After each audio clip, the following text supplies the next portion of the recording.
Hoy, shout out dyan sa mga pasaway dyan sa Maynila. Yung pare na Aglipayan Church na huli, wag na sana makalabas yan dahil yan na naman ang mamumuno na magralista dyan sa gitna ng kalsada. Alam nyo noon may pandemic, buong mundo, virus, coronavirus, kumalat na.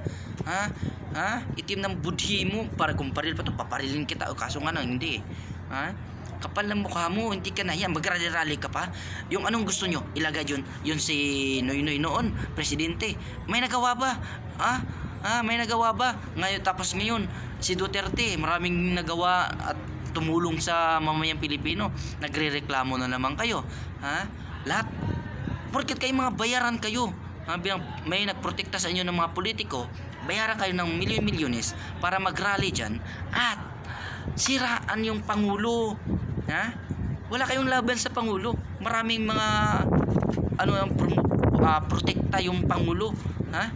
Wala kayong laban. Dapat mag-home quarantine kayo. Lahat ng virus kumakalat na sa buong mundo. Yung virus na yan, salot sa lipunan yan dahil maraming mga pangarap natin na hindi natupad dahil sa coronavirus na yan. Dapat tayo magtrabaho. Hindi tayo makatrabaho dahil sa coronavirus. Mag-home quarantine ka. Hindi ka magrally-rally ka dyan sa gitna ng kalsada. Paglaban mo, Duterte, patalsikin. Ano gusto mo? Ikaw ipupuli, ikaw ipapalit doon kay Duterte? Gusto mo ipatalsikin si Duterte? Ano gusto mo? Ikaw ipalit doon kay Duterte? May magawa ka ba?